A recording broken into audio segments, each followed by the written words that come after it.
Volvemos a la quinta silla, lo que viene después de la pandemia es el tema de hoy, y nuestros invitados, el profesor Edgar Varela, que es rector de Univalle, y el representante a la Cámara, John Jairo Cárdenas. ¿Qué tal si hablamos, profesor, de esas dos tendencias que históricamente se han conocido para manejar este tipo de emergencias? Una, que es el autocuidado, y es donde los gobernantes dejan en manos del ciudadano su posibilidad de cuidarse. Se ha experimentado en esta ocasión, por lo menos en países como Suecia. Y otra que es la restricción de las libertades, que la hemos padecido en países como Colombia. Toques de queda, ley seca, cuarentena. Bueno, yo creo inevitable tener algún tipo de restricción desde las autoridades públicas en relación con la circulación de personas, sin necesidad de llegar a un confinamiento extremo. ¿Han abusado los alcaldes de esas figuras? Yo creo que en el mundo entero se ha abusado, y para no hablar de Colombia al principio, no quedarnos tan locales. El gobierno de Turquía, el gobierno de Hungría, el gobierno de Corea del Sur, algunos otros, el China mismo, han tenido posiciones bastante autoritarias en relación con el control, Filipinas también. En el caso colombiano yo creo que ha habido excesos tanto del gobierno nacional como de las autoridades locales. Yo mirando esto como analista pensaba en un libro de los años 60 de un teórico conservador francés, Jean-François Revel, que hablaba de la tentación totalitaria, la tentación de cuidar el rebaño, para usar la metáfora de la protección y de la inmunidad, que significa tratar a la ciudadanía como menores de edad, prohibirles excesivamente la circulación. Le voy a dar un ejemplo de algo que me parece a mí... Y a los adultos mayores. Claro, ¿no? de eso quería hablarle, sí. Que me parece inadmisible, y es la restricción de confinamiento para los mayores de 70 años con el argumento de la protección, pero que en el fondo significa una prisión domiciliaria hasta ahora indefinida para muchos de ellos. Entonces, yo creo que sí ha habido excesos en relación con las decisiones de confinamiento, y tiene que ver también con el régimen presidencial colombiano. Permítame, yo le doy un ejemplo español. En España, el presidente del gobierno no puede decretar él el confinamiento, lo tiene que presentar al Congreso. Y el Congreso, cada vez que se presenta un episodio de extensión del confinamiento, produce un acto legislativo extraordinario como monarquía parlamentaria que es España. Pero además el movimiento de los adultos mayores en España fue mayúsculo. Claro, y finalmente lo tuvieron que revocar de la misma manera que se dio en Francia. En Colombia nosotros somos víctimas en cierta medida de un presidencialismo que viene desde el siglo XIX, que es muy característico de toda América Latina, en donde la función del control político y autorización de producción de normas extraordinarias legales no la tiene el Congreso, que está desprovisto de esta situación y está exclusivamente en el Poder Ejecutivo. Yo creo que sí ha habido excesos en relación con el control de las propias personas, con su autonomía, con su libertad de movilidad. Pero por supuesto que en esto no se puede ser extremo, porque en el autocuidado hay un problema muy complejo, que es la ignorancia social y cultural de muchas personas que no entienden la característica de esta amenaza. Muchas personas no guardan la distancia social, no guardan los protocolos mínimos, no usan los tapabocas de manera permanente cuando están en lugares públicos, pero al mismo tiempo lo matizo señalando que el confinamiento indefinido no se puede dar, porque el confinamiento indefinido liquida la economía, liquida los mercados e incluso liquida la economía informal. Las personas en la informalidad prefieren que los metan a la cárcel a no salir al rebusque, porque viven en el día a día, y eso es absolutamente comprensible, y por eso usted puede ver el centro de la ciudad y los semáforos y muchas otras áreas donde la economía informal está presente. Claro, esta semana, por ejemplo, se suspendió en Cali por orden presidencial el plan piloto para reactivar la gastronomía organizada, pero en los barrios las ventas de carne, arepas y empanadas sin muchos protocolos de bioseguridad están funcionando.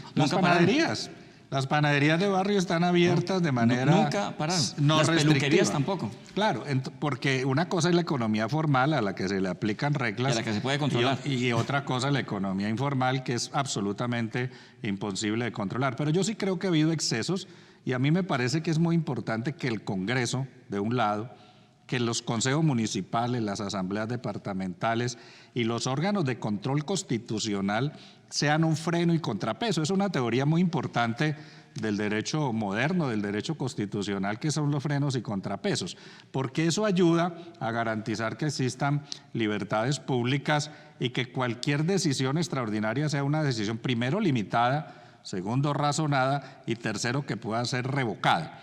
La Corte Constitucional está estudiando los decretos presidenciales, pero se pueden demorar 2 años y medio, John Jairo, solo evacuando los que hasta ahora se han producido por una simple incapacidad de que 9 magistrados más sus ayudantes, que son unas 40 personas, puedan tramitar más de 95 leyes sobre los más disímiles temas. Es decir, la pandemia muy seguramente habrá pasado cuando definan sobre la exequibilidad de todos los decretos de excepción.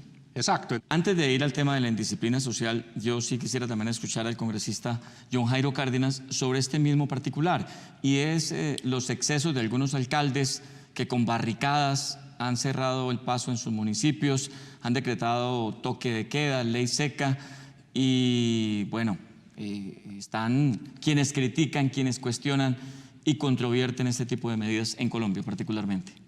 Bueno, déjeme decirle que hace muchos años, bueno, no tanto, quizás 10 años, distintos teóricos y pensadores han venido advirtiendo acerca de una tendencia muy vigorosa en el mundo orientada al debilitamiento de la democracia liberal. Pues bien, nadie se podría imaginar que la pandemia iría a significar un salto enorme hacia adelante en el impulso de esa tendencia. Porque lo que hoy tenemos en una sociedad como la colombiana es un presidente que legisla por decreto, un Congreso condenado a la virtualidad y una ciudadanía a la que se le dice usted no se puede mover, pero por supuesto esto se presenta bajo el ropaje de la protección y del cuidado. La protección a la manada de la que tú hablabas. El rebaño, sí. Es una situación en la cual obviamente a la ciudadanía se le trata como eso, como menores de edad, y por lo tanto este es un escenario que configura lo que podríamos llamar el teatro ideal para una situación de dictadura social y política.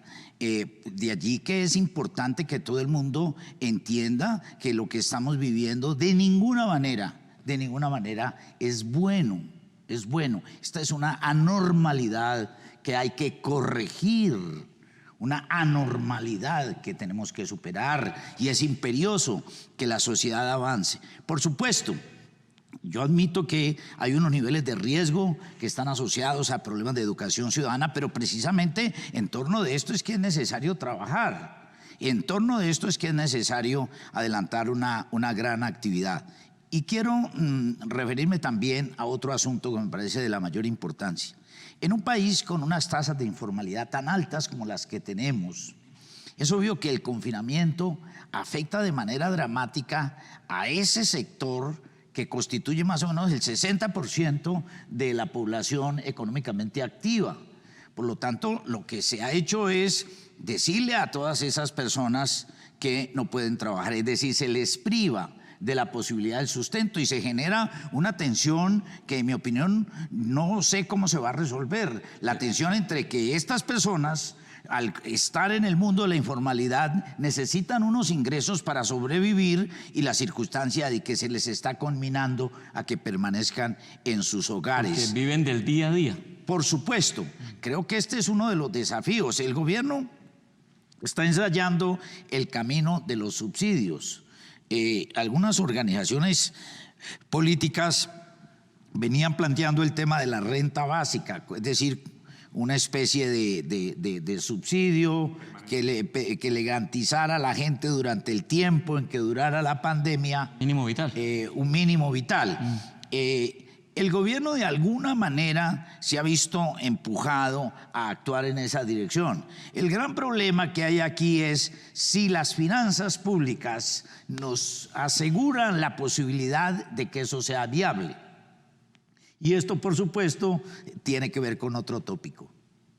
Sin duda, los invito a hablar de indisciplina social, un tema que está directamente relacionado con esa restricción a las libertades y que por estos días es noticia en Colombia a través de titulares, de imágenes, de fiestas, de primeras comuniones, de sepelios colectivos, de celebraciones en medio de la pandemia sin los mínimos protocolos de bioseguridad.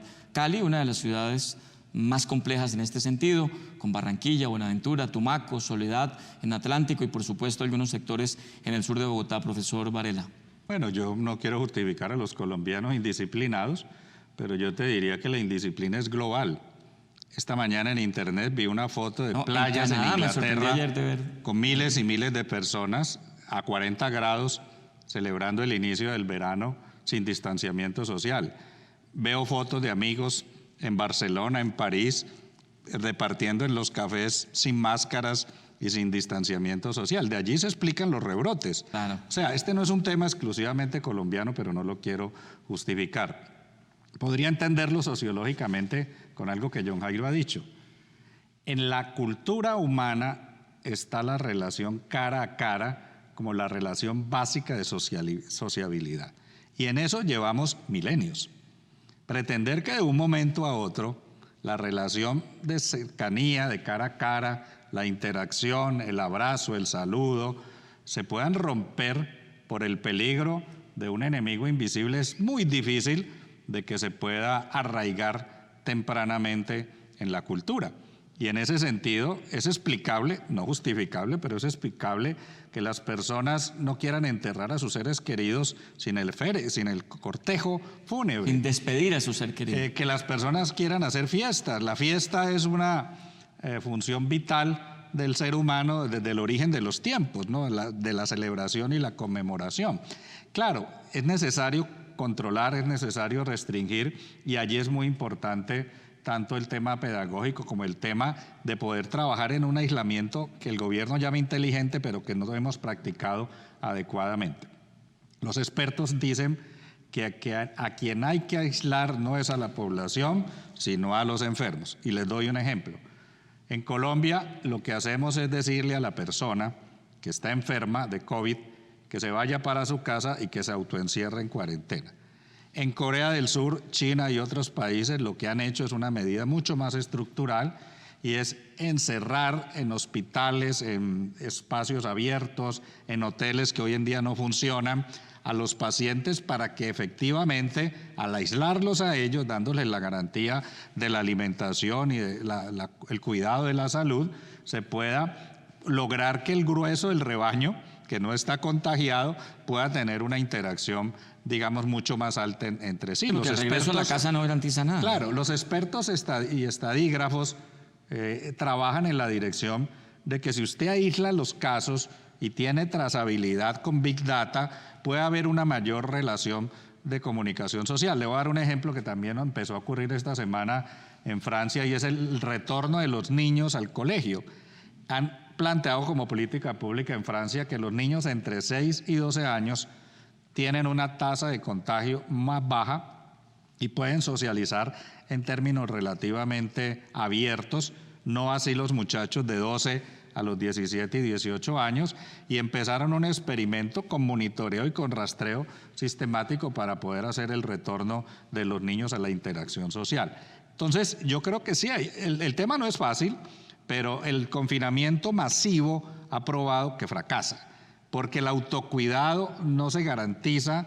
En algunos lugares, Gildardo y John Jairo, la gente no tiene varios cuartos para decir que me voy a encerrar en uno. Su apartamento o su casa es un solo espacio común.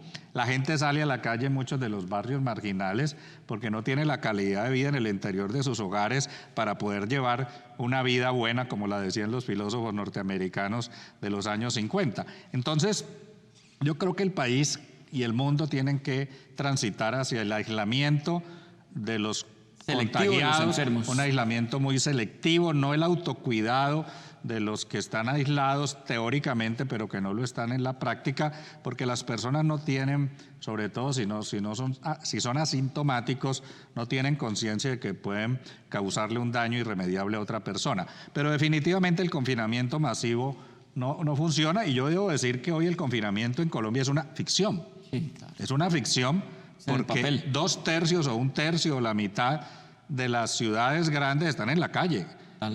Tú sales y encuentras otra vez trancones, tráfico masivo, los centros comerciales han vuelto a ser reabiertos y hay algunas medidas de carácter restrictivo, pero sin duda que el trabajo de salud pública tiene que ir en función de pruebas masivas de testeo que permitan identificar las personas susceptibles de contagio, aislamiento forzado de esas personas a través de un cuidado hospitalario y clínico y descender muchísimo el aislamiento de carácter tradicional que es la cuarentena. Yo creo que hacia allá se encamina la alternativa de política pública y el aprendizaje que hemos tenido en estos meses.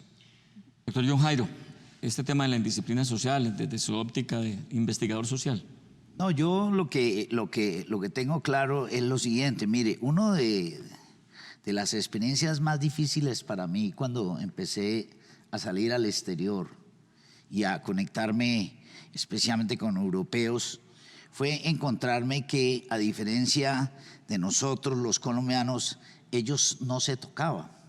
Nosotros somos tocones, es decir, melosos, nosotros abrazadores. acá nos abrazamos, estamos con una facilidad enorme cogiendo a todo el mundo de la mano, y estos tipos no.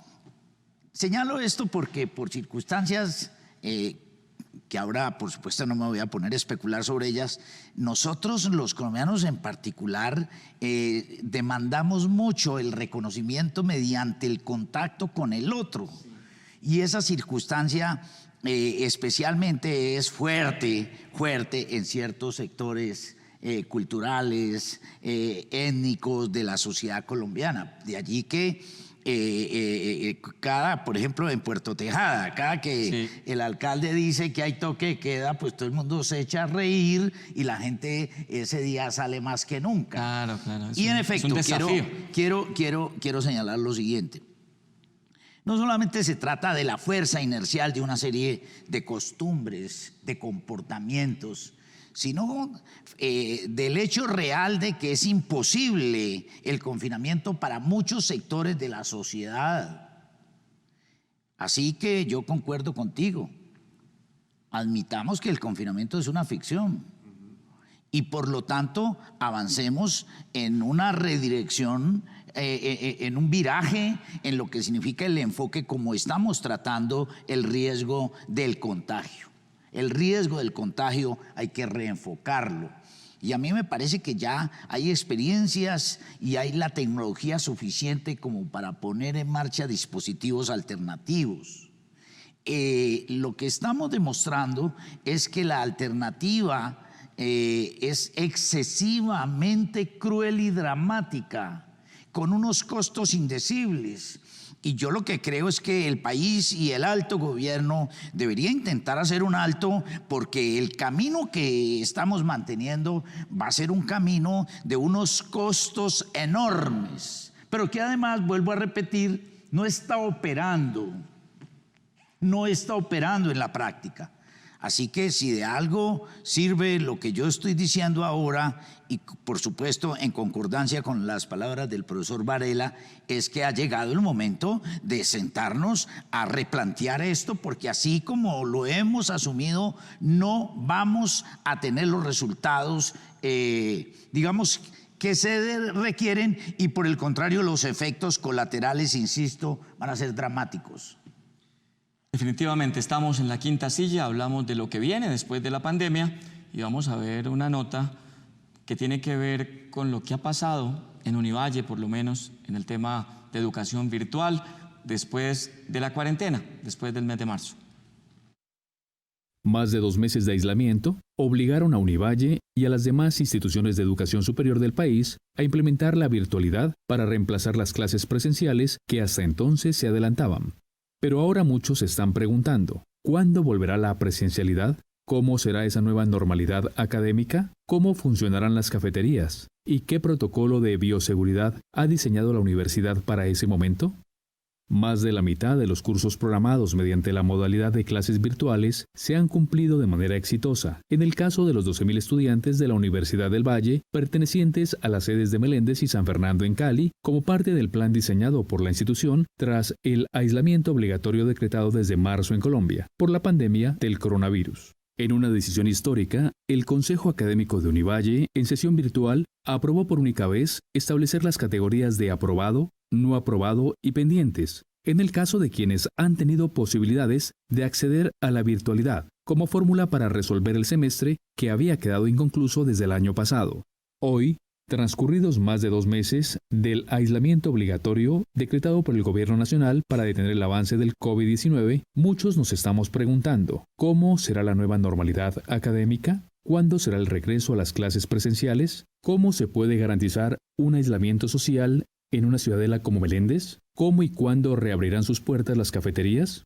Estamos llegando a la parte final de la quinta silla y un tema muy importante es el impacto económico del coronavirus en los mercados, profesor Varela. Bueno, yo creo que, contrario a lo que un filósofo esloveno muy famoso, Slavoj Žižek, dice, que más o menos dice que el coronavirus significa el colapso del capitalismo, su derrumbe, su implosión, lo que nos está pasando y todos los efectos negativos a los que John Jairo se ha referido y yo también, tienen que ver precisamente con la falta de capitalismo. Y el capitalismo es básicamente economía de mercado.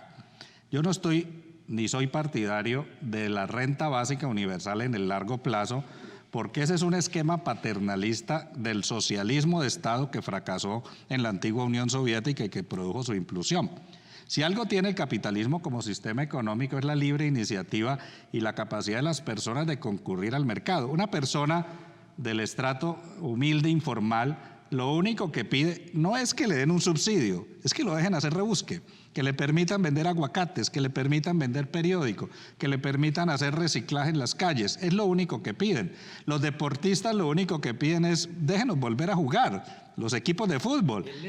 Sí, el volver a reactivar las interacciones múltiples que son lo que ha caracterizado a la sociedad humana desde el siglo XVI hasta el siglo XXI. Y ya se están viendo protestas de los que quieren volver. Claro, y el rechazo al confinamiento tiene que ver con la reactivación económica, porque la reactivación económica es el dispositivo que tienen las sociedades de mercado desde hace varios siglos, muy sofisticado en el curso de los últimos 40 o 50 años, de que la propia dinámica económica genera la riqueza que circula en la sociedad. Yo no estoy negando que el Estado deba cumplir un papel de guardián, de regulador o de control, pero sin duda esta experiencia, a mi juicio, del confinamiento de 3 meses que colapsa los mercados. Les doy un dato. El mes pasado, que acaba de terminar mayo, hubo inflación negativa en Colombia. Por primera vez en más de 30 años, lo cual es simplemente la demostración de la implosión de la economía. Pese a episodios inadecuados como el día sin IVA, la gente no está comprando. Yo ayer estuve en un centro comercial y salvo los bancos, el resto de los almacenes estaba absolutamente vacío. Si la economía de mercado no se reactiva, no solo en el nivel local, sino en el nivel global, la crisis económica será muy fuerte. Yo creo que la renta parcial de subsidio es válida, pero como una medida de corto plazo y focalizada, pero lo que la sociedad requiere es la suficiente protección en términos de salud pública para que la economía de mercado funcione, porque lo que ha entrado en crisis no es el capitalismo para implosionar, sino el capitalismo que al fracturarse temporalmente arrastra a la pobreza y a la miseria y a la quiebra a muchos sectores de la economía. Por supuesto, Gildardo, que hay algunos sectores ganadores. El sector financiero, sin duda alguna, nunca ha visto un escenario mejor que el actual y nunca se han cerrado un solo banco ni en Colombia ni en ninguna otra parte del mundo. De alimentos. Buena parte de los recursos fiscales se terminaron en los bancos privados haciendo negocios extraordinarios. El sector, por supuesto, de la industria de los alimentos y de la venta de comida rápida se ha beneficiado, pero son mucho más los perdedores. Alcoholes. El sector farmacéutico, el sector de protección, pero en el comparativo ese sector es menos del 10% de la actividad económica. Y el fin del confinamiento y el aislamiento inteligente tienen que implicar una reapertura de los mercados para que la máquina económica de nuestras sociedades vuelva a garantizar crecimiento económico. Así que creo que no es el capitalismo el que ha fracasado, sino que es precisamente la quiebra de los sistemas del capitalismo, de economía de mercado, los que están conduciendo a una situación de implosión a muchas sociedades. Doctor John Jairo, usted hablaba de una cifra de desempleo superior al 20% en Colombia. ¿Cuál va a ser el impacto económico en nuestro país? Déjeme comentarle también lo siguiente. El presupuesto general de la Nación de este año estaba aforado más o menos en 287 billones de pesos, de los cuales 48 más o menos eran recursos de inversión. Suponemos que el gobierno ha tomado el grueso de esos recursos, no sabemos cuánto tomó. de los recursos del presupuesto general de la Nación. Se apropió igualmente, como todos los colombianos saben, de 15 billones de pesos del Sistema Nacional de Regalías. Hizo una emisión de títulos que se los compró el Banco de la República por aproximadamente 10 billones de pesos. ¿Se apropió? No se apropió. Tomó un crédito con el Fondo Monetario Internacional de 10.800 millones de dólares. Y ya se hizo un primer desembolso con el Banco Mundial por 700 millones de dólares. Agréguese a lo anterior los recursos que se apalancaron desde el Fondo Nacional de Garantías para facilitar las posibilidades de créditos a la gente, a los emprendedores, a los empresarios, etc. Ahí tenemos unas cifras realmente extraordinarias de recursos sobre las que todavía no tenemos una idea clara de cómo se están ejecutando. No estoy hablando de cómo se asignan. La asignación es una cosa, otra cosa es la ejecución real. Yo estoy a la expectativa de que el ministro, a quien había citado a un debate de control político y que lamentablemente no se pudo realizar por circunstancias, por supuesto, ajenas a mi voluntad, pues nos hubiera contado esto. Yo no es que piense, ni más faltaba, quiero dejar constancia de eso, de que ponga en duda la honorabilidad del manejo de los recursos por parte de los altos funcionarios del gobierno, pero sí me preocupa la eficacia de ese gasto. La eficacia de ese gasto. Pero más aún me tiene preocupado otro elemento que me parece que es importante traer a colación. Toda la economía nacional en los últimos 25 años ha descansado sobre el eje de lo que es el petróleo y el carbón. Ahora hemos asistido, por un fenómeno independiente de la pandemia, a una caída vertiginosa de los precios por un fenómeno de sobreoferta de crudo en el mercado mundial, en gran parte derivado de todo lo que es el fracking en Estados Unidos.